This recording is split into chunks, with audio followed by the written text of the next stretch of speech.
आता याच्यानंतर महाराष्ट्रामध्ये कोणी ब्रँड नाही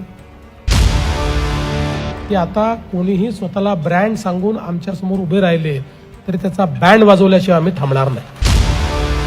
त्यांनी ब्रँडची ब्रँडी पाहिली आहे थोडीशी बरं का त्यांच्या, पण ती शाकाहारी ब्रँडी आहे गुजरातची, त्याच्यामुळे त्यांना ती चढणार नाही। मग मोदींनंतर तुम्ही काय करणार आहात? आज जर मोदी ब्रँड असेल असं तुम्ही म्हणताय, मग जेव्हा मोदी नसतील अमरपट्ट्या घेऊन कुणी आलंय का?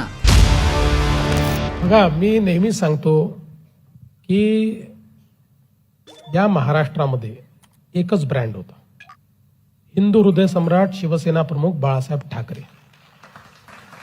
आता याच्यानंतर महाराष्ट्रामध्ये कोणी ब्रँड नाही, हा एवढं नक्की आहे की मी आणि शिंदे साहेब आमची महायुती ही इतकी मजबूत आहे की आता कोणीही स्वतःला ब्रँड सांगून आमच्या समोर उभे राहिले तरी त्याचा बँड वाजवल्याशिवाय आम्ही थांबणार नाही। त्यांनी ब्रँडची ब्रँडी पाहिली आहे थोडीशी बरं का त्यांच्या, पण ती शाकाहारी ब्रँडी आहे गुजरातची, त्याच्यामुळे त्यांना ती चढणार नाही।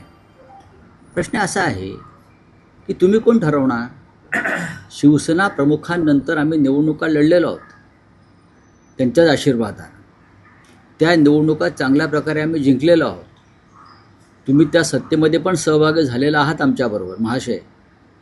आणि माननीय बाळासाहेब ठाकरे जसे एक ब्रँड होते, मग मोदींनंतर तुम्ही काय करणार आहात? आज जर मोदी ब्रँड असेल असं तुम्ही म्हणताय, मग जेव्हा मोदी नसतील अमरपट्ट्या घेऊन कुणी आलंय का? मग मोदी नसतील तर तुम्ही कोणत्या ब्रँडची ब्रँडी पिणार आहात मला सांगा जरा। शिवसेना प्रमुख हे नक्कीच या महाराष्ट्राच्या नव्हे तर देशाच्या राजकारणातले ब्रँड होते, जसे महात्मा गांधी होते, सरदार वल्लभभाई पटेल होते।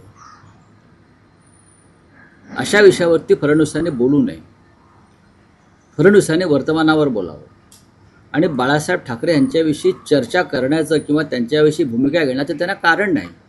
ज्या शिवसेना प्रमुखांचा पक्ष तुम्ही फोडलात, ज्या शिवसेना प्रमुखांच्या चिन्हाची चोरी करून तुम्ही दुसऱ्यांना दिलं, त्यांनी शिवसेना प्रमुखांचा उल्लेख करावा, हे आश्चर्य। हा जो आहे भारतीय जनता पक्ष सध्याचा, हा मोदींच्या करंगळीवरती उभा असलेला डोलार आहे। स्वतः मोदी डगमगलेले आहेत, आंतरराष्ट्रीय राजकारण, स्थानिक राजकारण, स्वतः मोदी डगमगले, मोदी डचमळत आहेत। त्याच्यामुळे हा डोलारा हा फक्त एका करंगळीवरती जेमतेम आता पेलला गेलेला आहे।